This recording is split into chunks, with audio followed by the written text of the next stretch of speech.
위원장님께 감사하다는 말씀을 드리고 싶은 게 사실 많은 여성들 또 청년들이 불법 사금융에 의해서 많은 고통을 겪고 사실 죽음을 선택하기 때문에 그런데 제가 조금 그 관련해서 좀 여쭤보고 싶은 게 사실 그 성매매, 성착취 피해를 겪는 많은 여성분들이 이 불법 사금융의 피해를 겪고 계신데 그 뒤에는 사실은 조직 폭력배가 있는 경우가 있어서 이 경우에 금융의 도움만으로 문제 해결이 안 되는 경우에 거기에 대해서도 혹시 좀 검토를 해보셨는지. 그건 금융위 소관은 아니고 경찰 소관인 것 같은데. 이 부분에 대해서 한번 경찰하고도 혹시 협조 체계 구축. 당연히 이건 경찰이랑 같이 연결해서 하고요. 저희들이 수사 의뢰라든지 핫라인도 설계를 해서 개설해서 필요한 경우는 다 전담자들 하나하나 해서 그래서 빨리빨리 이 추심 같은 경우 빨리 차단하기도 하고 그렇게 하는데 말씀하신 대로 결국은 이건 금융에서 해결할 영역도 있지만 경찰이나 이 단속에서 확실하게 일벌백계를 해야 된다는 게 제가 전문가들 얘기 들어보면은 다 잡을 수는 없는데 확실하게 일벌백계를 해주면 거기서 많이들 완화가 될 거다 이런 말씀들 많이 해주십니다. 고맙습니다. 그리고 그 연이자율 60% 이게 원래 현재 그 법률상 이자 상한이 20%죠. 20%의 3배, 그러니까 법정 최고 한도 이자의 3배를 넘게 대부 계약을 하면 돈을 빌려주면 원금까지 안 갚아도 되는 완전히 무효다. 맞습니다. 그런 거고 20%를 지금 현재 최고 한도 20%니까 20%를 초과하는 이자는 또 무효라서 안 내도 된다. 맞습니다. 그러니까 20%를 초과하는 이자는 안 내도 되고 그게 이자 약정이 60%를 넘는 결과가 되면 원금도 안 갚아도 된다. 맞습니다. 그 말이죠. 네. 그래서 뭐 예를 들면 50만 원 빌리는 걸로 하고 선이자 20만 원 떼고 뭐 이래가지고 30만 원 주고 이러면 받아서 안 갚아도 그만이다. 갚을 의무가 없다 이 말이죠. 이미 지급을 했다면 그것까지도 반환받을 수 있습니다. 그렇죠. 아니 근데 50만 원 빌리는데 무슨 이자로 한 두세 달 이자로 20만 원 뗐다 그러면 그 자체 이자가 이미 대부분 불법 사금은 불법이지. 당연히 60% 60% 다 높습니다. 당연히 높습니다. 그리고 이때 계산은 내가 지금 당장 현실적으로 쥔 돈 기준으로 계산하는 거죠. 다 연율로 환산하기 때문에요. 연율로 계산하고 내가 실제로 받은 돈 기준으로 계산을 하는 거다. 맞습니다. 뭐 선이자 뭐 이런 거 한 거 다 부담을 다 했습니다. 하여튼 20만 원을 내가 받았는데 뭐 어떤 명목이든지 석 달 후에 그게 24만 원을 넘어갔다고 하면은 다 안 갚아도 된다. 네. 그렇게 약속했으면 그런 얘기죠. 근데 이것도 우리 국민들께서 좀 알고 계시면 좋겠다는 생각에 한 번 더 얘기했습니다. 어쨌든 금융위는 뭐 최근에 아주 혁혁한 실적을 내고 있는 것 같아요. 감사합니다. 우리 금융위 직원들이 다 열심히 하고 있습니다. 금융위 직원들도 포상 열심히 하세요. 저희들이 가장 세게 줬습니다. 1등한테 1,000원 주고 다른 부처 장관님들이 다 물어보셨습니다. 네. 돈 만지는 데라서 많이 줬냐 막 그러던가요? 잘하셨습니다. 네. 네, 이어서 그 조금 전에 마침 얘기했던 자살 문제, 네. 자살 대책 추진 현황 국무조정실 국무 1차장님 그리고 보건복지부 장관님 이어서 보고해 주십시오. 예, 범정부 자살 예방 대책 추진 현황을 보고 드리겠습니다. 국무조정실장이 형사사법체계 개선 당정 공동 토론회에 참석 중이라서 국무 1차장이 보고 드리겠습니다. 먼저 자살 사망자 현황입니다. 우리나라 자살률은 98년 내환위기를 기점으로 급격히 올라갔었습니다. 그리고 2018년 이후에 현재까지 OECD 국가 중 1위를 차지하고 있습니다. 참고로 2위는 리투아니아가 한 18명 정도 되고 3위가 일본이 한 15.6명 정도 됩니다. 다만 그나마 희망적인 것은 25년도 자살 사망자가 전년 대비 972명 감소했고 금년 2월까지 작년 10월 이후에 연속 5개월 감소 추세를 이어가고 있습니다. 이 희망의 빛을 계속 이어가도록 최선을 다하도록 하겠습니다. 정부 자살 예방 대책 및 추진 체계입니다. 자살 예방 대책은 크게 3가지 방향으로 추진되고 있습니다. 첫째는 방금 금융위원회에서 보고했듯이 각 부처별로 예방하고 지원하는 근본적인 대책을 세우는 겁니다. 그래서 파산, 실업 등 다양한 자살 유발 요인에 대해서 정책적인 노력을 기울여 나가는 것입니다. 두 번째는 현장 대응입니다. 고위험군과 잠재적 고위험군을 적극적으로 발굴하고 신속하고 정확하게 대응하는 그 현장 대응이 매우 중요합니다. 이 부분은 이어서 복지부에서 상세히 보고드리도록 하겠습니다. 세 번째는 모두의 연대입니다. 전 사회의 생명 존중 의식 공유를 확산하기 위해서 기업, 종교계, 언론 등과 협력해 나가는 것입니다. 정부 출범 이후 작년 9월에 국가 자살 예방 전략을 마련해서 16개 부처 60개 세부 과제를 현재 추진 중에 있고, 그 전략에 따라서 총리실에 생명지킴 추진본부를 설치해서 관계부처 및 지자체 등과 협력해서 대책을 추진해 나가고 있습니다. 다음 페이지입니다. 중점 추진 내용 말씀드리겠습니다. 첫 번째는 아까 말씀드렸듯이 60개 세부 과제를 매월 점검 조정하고 있습니다. 각 부처에서 열심히 협조해 주셔서 감사 말씀드립니다. 특히 지자체 대응체계 강화를 위해서 전 지자체 243개의 부단체장을 직접 자살 예방관으로 지정을 해서 기존의 보건소 중심으로 대응을 해왔던 것을 복지, 고용, 보건 등을 포괄하는 종합 대응 체계로 격상을 했습니다. 그리고 행안부에서 협조해 주셔서 여기에는 없습니다만 지자체 전담 인력 확충을 위해서 26년 기준 인건비에 293명을 반영을 해서 지금 지자체별로 전담 조직을 설치 중에 있습니다. 고위험군 강화, 지원 강화가 굉장히 중요한 일입니다. 통계에 의하면 자살 유족이 일반인 대비해서 자살 위험이 22배가 높다는 통계가 있습니다. 이러한 고위험군 대응을 위해서 자살 시도자 유족 관리, 현재는 경찰, 소방, 응급과 자살 예방센터 간 정보 연계를 좀 강화를 더 하려고 합니다. 정보 범위는 기존의 기본사항만 그 정보가 공유됐던 것을 사건 발생 장소라든지 시도 방식 등 또 확대를 하고 기관도 중앙응급의료센터까지 확대를 하려고 합니다. 두 번째는 저희가 올해 특히 1000명 감축을 목표로 해서 1000명 지킴 프로젝트를 추진을 하고 있습니다. 특히 자살률, 파급 효과 등을 고려해서 7대 타겟을 설정을 해서 거기에 특화된 대응 방안을 마련해서 추진 중에 있습니다. 7대 타겟은 제일 비중이 큰 50대 남성, 또 심리적, 경제적으로 문제가 있는 미취업 청년, 그다음 지속 증가 추세에 있는 청소년, 그다음 일반인 대비 자살률이 높은 북향민, 농촌 노인, 그리고 군장병과 또 베르테르 효과를 보이고 있는 연예인 등을 7대 타겟으로 설정을 해서 중점 추진하고 있습니다. 또한 17개 시도 현장을 저희가 계속 점검을 하고 있고 17개 광역 자살 예방 센터와 추진본부 간에 한 라인을 구축을 해서 현장의 목소리를 직접 청취하고 현장 수용성이 높은 대책을 마련을 하기 위해서 계속 노력하고 있습니다. 특히 현장에서 많이 제기된 번개탕 관련해서는 주요 온오프라인 유통 및 캠핑장 협회와 그 협약을 체결하기도 했습니다. 다음 장입니다.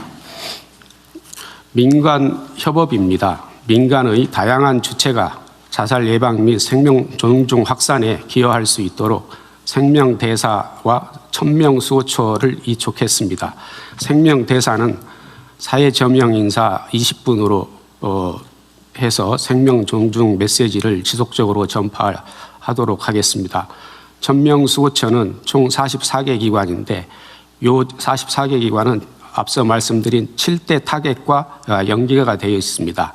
각 기관별로 그 맞춤형 자살 예방 사업을 직접 기획하고 운영해 나가도록 협조하고 있습니다.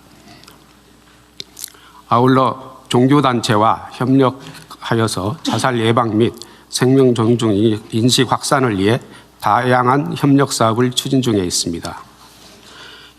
향후 계획입니다.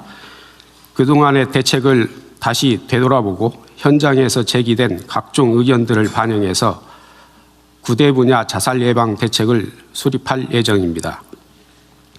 이를 위해 국조실장이 단장인 범정부 자살 예방 종합기획단을 구성해서 분야별 대책을 수립하고 주관부처에서 국무회의에 보고하고 발표하도록 하겠습니다.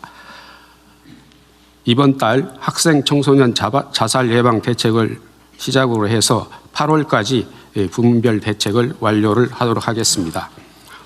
이 부문별 대책을 기반으로 해서 제6차 자살 예방 기본계획을 수립하도록 하겠습니다. 앞으로 매년 1000명이라는 자살 사망자 감소를 목표로 해서 각 부처가 역할을 총결집해서 나가도록 하겠습니다. 이상 보고를 마치겠습니다. 이거 지금 총리께서 총괄하고 계시죠? 네. 하여튼 우리가 취임한 후 첫 페이지 한번 봐보십시오. 그래프 한번 보면 하여튼 취임한 이후에 본격적으로 시작했다고 할 수 있는 기간이 적당히 지난 다음부터 떨어진 건 맞는 것 같아요. 계절별 요인도 좀 있는 것 같고. 근데 연간 사망자 수가 줄어들고 있는 건 사실일 것 같은데 이게 사실 자살 문제는 아주 복합적이잖아요. 사회 분위기가 긍정적으로 가느냐 부정적으로 가느냐도 영향. 크게 보면 결국 사회적 희망이 있느냐, 좋은 사회가 됐느냐라는 사회적 전체 환경과 분위기를 좋게 하는 게 기본이고요. 크게는 대중적으로는 타겟을 정확하게 잡고 그 타겟에 접근할 수 있는 네트워크를 촘촘하게 짜는 이 두 가지라고 봅니다. 그러니까 이게 마지막 단계에는 우울증으로 발현되는 경우가 많죠. 그러니까 뭐 상황이 예를 들면 아까 얘기한 대로 경제 상황이 매우 나쁘다. 뭐 희망이 없다. 뭐 인생 살마다 안 난다. 막 누가 괴롭혀서 죽을 지경이다.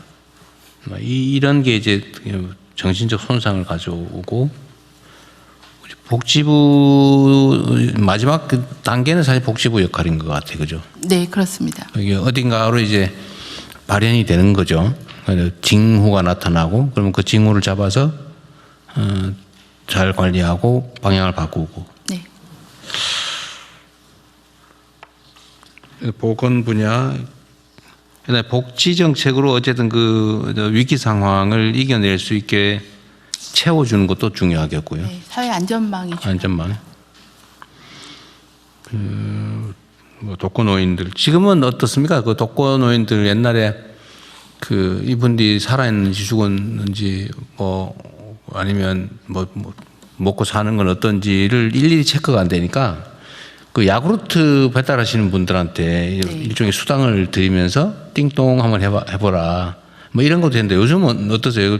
그 독거노인들이 혹시 방치되거나 위험군들 보호 대상자들이 정기적으로 체크하는 거는 좀 잘 되고 있나요? 현재는 생체 징후도 측정하고 또 생활에 대한 징후가 있는지 하는 것들을 센서를 동원해서 신고하는 그런 기술을 동원해서 안전 관리를 하고 있는 상황입니다. 예, 좀 더 진화된 방법을 쓰고 있습니다. 우리가 어제도 뭐 그냥 드림센터 이런 걸 하는 이유도 어제도 먹는 거 문제 전에 먹는 게 해결이 안 돼가지고 저기 사망한 유명 인사도 있었죠.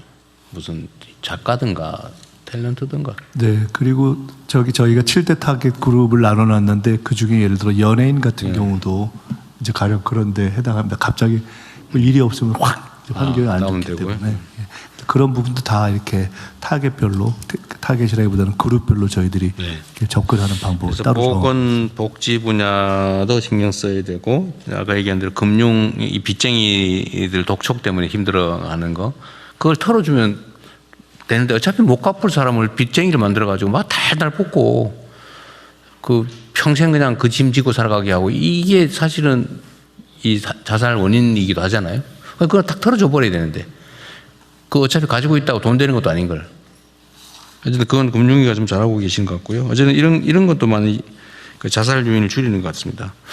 일자리 문제나 뭐 이런 거 또 미래 전망에 관한 문제는 하여튼 요즘은 예를 들면 인공지능이 대세인데 인공지능을 어떻게 잘 활용할지를 잘 가르쳐서 취업이나 이런 데 도움이 되게 하는 교육도 중요하고요. 또 뭐 일자리 만드는 산업 분야도 중요하고 노동 고용 정책을 하는 노동부도 중요하고 이게 다 관련이 웬만한 데 다 관련인 것 같습니다. 그리고 경찰청장님. 예. 지금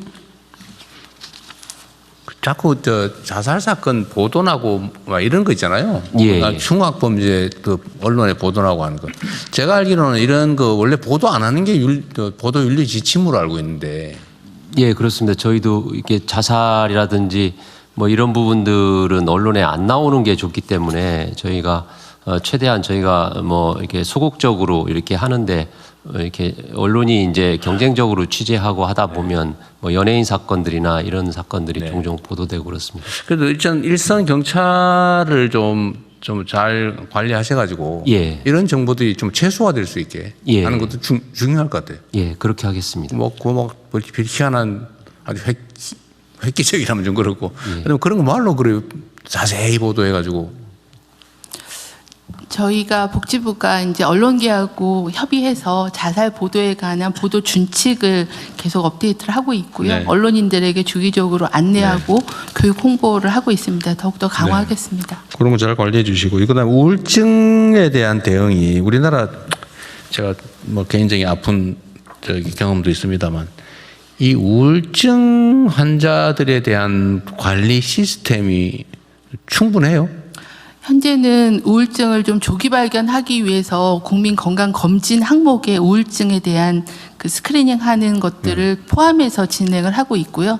특히 청년층의 우울증이 어려워서 2년으로 검진 주기를 좀 단축하고 사후 관리를 좀 더 강화하고 있는 상황입니다. 그런데 여전히 우울증에 대한 인지와 또 치료에 대한 접근성이 좀 낮은 네. 상황입니다. 이 정신보건 분야에 대해서는 제 행정 경험으로는 거의 작동하지 않아요. 그냥 개인한테 맡겨져 있어요. 그래서 그게 아주 슬픈 결과를 만들기도 많이 하잖아요. 네. 또 정신질환의 특징이 본인이 질병이라는 인지를 하는 병식이 낮아서 네. 자발적으로 치료를 하기가 어려워서 주변에서 그런 부분들을 빨리 인지하고 연계하는 것들이 굉장히 중요합니다. 그러게요. 하여튼 그런 거를 법률로는 강제적으로 진단하고 치료 기회를 부여할 수 있게 돼 있긴 한데 네. 그거 하면은 이제 막 저항하고 이러니까 그게 사회 문제가 되고. 저희도 사업을 해보면 그 자살 시도자나 이런 분들이 뭔가 정신건강 서비스를 받기로 안내를 해드리면 동의율이 굉장히 낮아서 그런 부분들에 대한 게 가장 애로사항이어서 그 부분을 어떻게 더 강화할 건가에 대해서 계속 논의 중에 있습니다. 그 정신보건 분야에 대한 정부 정책을 별도로 한번 논의를 한번 하면 좋겠어요. 내가 네.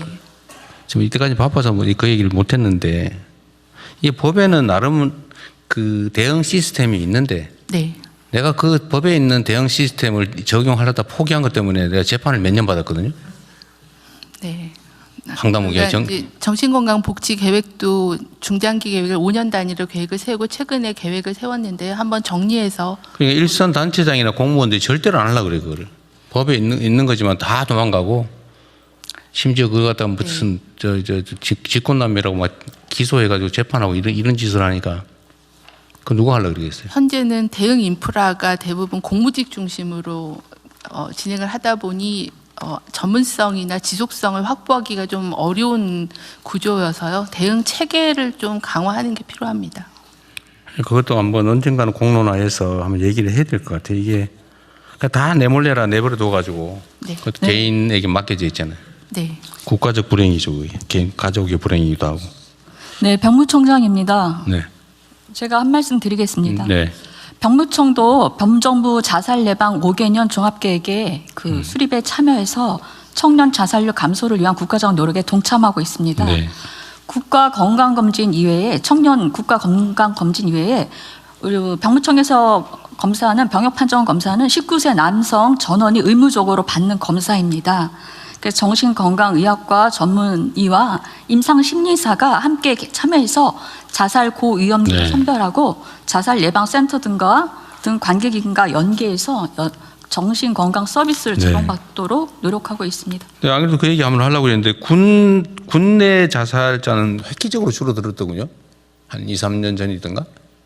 네, 군에 대한 거는 제가 정보를 갖고 있지 않습니다. 다만 병역 판정 검사에서 네, 네. 어쨌든 군은 어쨌든 대응책을 아주 잘 강구해서 많이 줄었죠. 네, 그렇습니다. 다행입니다. 그러니까 그게 정말 줄어도 그냥 몇십 프로 주는 게 아니라 확 줄어버렸던데. 지휘관의 지집중과 관심이 가장 큰 것 같습니다. 이제 최근 들어서는 이제 좀 범에 좀 계절적인 요인이 있어서 좀 그런 요인이 좀 상습적인 요인이 있는데요. 네. 대체적으로 많이 줄었습니다. 체계적으로 관리한 덕분에 엄청 줄었던 거는 어쨌든 군의 큰 성과인 것 같습니다. 네. 그리고 인터넷에 이 자살 방조하는 거 있잖아요. 뭐 같이 동반 자살할 사람 모으고 뭐 이런 거 요새도 있겠죠. 이거 누가 관리합니까? 네, 현재 저희가 그 생명존중 희망재단의 유행 그 정보 대응팀이 있어서요. 여기서 인터넷상에 같이 자살할 사람을 모은다거나 자살 방법에 대한 안내를 한거나 하는 그런 위해 정보를 모니터링해서 그 부분에 대한 대응을 네. 하고 있고요. 자원봉사자가 한 1,200명 정도가 같이 이 감시에 대한 부분을 해주고 있는 그런 네. 상황입니다. 내가 하나 궁금한 게 있는데요. 그런 뭐 글이라든지 뭐 제안이라든지 이런 걸 인터넷을 뒤져서 찾아내는 거예요? 지금은 이제 검색 기능으로 하고 있고요. 현재 저희가 AX 사업으로 예산을 네. 받아서 그래야 AI 되겠죠? 기반으로 자살 정보를 추출하는 걸 지금 개발 지금 중에 복지부랑 있습니다. 과기정통부가 같이 과제를 하고 있습니다. 그래서 그래? 기존에는 이제 사람이 이제 그 조사원들이 직접 다 그 SNS나 이제 자살 이렇게 치면 누가 그렇게 자살이라고 쓰겠냐고. 요새는 다 회피하는 딴 단어 쓰죠. 네. 그래서 옛날 같은 방식으로는 찾기 어려울 것 같아요. 지금 뭐 다양한- 자연어 방식으로 찾을 수도 있고 어떤 뉘앙스 관련된 유행 정보를 찾기도 하고 관련된 SNS 글을 분석해서 이 사람이 어떤 자살 뭐 징조가 있다 그러면 사전에 좀 찾아냅니다. 그러니까 그래서 그게 사전에 찾아서 그 관련된 유해 정보들을 삭제하기도 하고 아니면은 또 그 119나 뭐 그 긴급 이제 자살 예방 기구에 이렇게 안내하는 이런 어떤 역할을 네. 올해 말까지 완료하고 상용화 예정입니다. 어쨌든 그 프로그램을 잘 만드는 게 중요할 것 같아요. 네, 잘